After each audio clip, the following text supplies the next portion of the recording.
मराठवाड्यातला परभणी भागातला एक अंध व्यक्ती होता. अंध व्यक्ती, त्या जीवनामध्ये आंधळा व्यक्ती होता.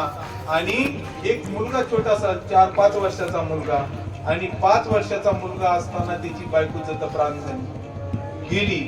आणि गेल्यानंतर त्या छोट्याशा मुलाचं संगोपन त्या आंधळ्या व्यक्तीने केलं. योग सद्भाग्य त्या मुलाचं एवढं होतं की स्वतः त्या आंधळा बाप असताना देखील स्वतः हाताने त्याला भाकरी करून खाऊ घातल्या. आणि त्या कालांतराने तो छोटासा मुलगा क्लास 1 अधिकारी झाला. अधिकारी झाल्यानंतर, क्लास 1 अधिकारी झाल्यानंतर तो चांगल्या सिटीमध्ये राहायला गेला. आणि तो म्हणला, अरे या बापाने माझ्यासाठी खूप काही केलंय, या बापाला मी विसरू शकत नाही. लग्न झालं. लग्न झाल्यानंतर ती अंबाबाई घरामध्ये आली. आणि 8-15 दिवसामध्ये त्या अंबाबाईने सांगितलं, अंबाबाई म्हणजे कळलं ना, हा, ती घरामध्ये आली. तिने सांगितलं, म्हणे हे पहा, म्हणे एक तर या घरामध्ये तुमचा आंधळा बाप राहील, नाही तर मी तुमची बायको राहील. दोन्ही एका घरामध्ये राहणं शक्यच नाही. नसल जमत तर चालले मी. त्यावेळेस त्या मुलाला या बापाचा मोह त्या ठिकाणी संपून गेलेला होता.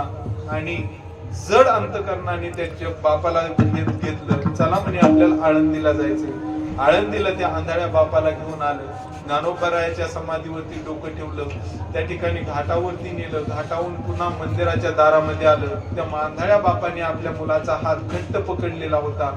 घट्ट पकडलेला असताना सांगितलं, अरे बाळा कुठं चाललास मला घेऊन? कुठं नाही बाबा, बाबा तुम्ही आता इथंच राहा, तुम्हाला मी घरी नाही नेऊ शकत, माझी बायको तुम्हाला सहन नाही करू शकत. आणि हाताला झटका मारला आणि तो मुलगा निघून गेला.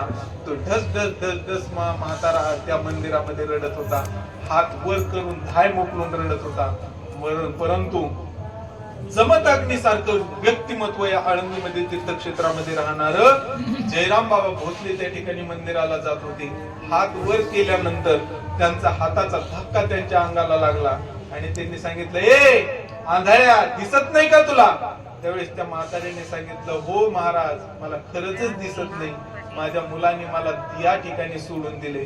मुलाने सोडून दिलंय ना, ही धर हातामध्ये ज्ञानेश्वरी, ही ज्ञानेश्वरी पाठ कर. ज्ञानोबरायाच्या समाधीवरती डोकं ठेव, काहीच कमी पडणार नाही. ती अंध व्यक्ती आज देखील सिद्धेश्वराच्या मंदिरामध्ये पारायण करत असताना आपल्याला कधी दिसती पा. म्हणून ज्ञानोबराय कुणालाही काहीच कमी पडून देत नाही. फक्त ज्ञानोबरायावरती विश्वास ठेवा. तुमच्या प्रत्येक प्रश्नाचं उत्तर माझे ज्ञानोबराय देतील. प्रत्येक समस्येचं समाधान माझे ज्ञानोबराय देतील.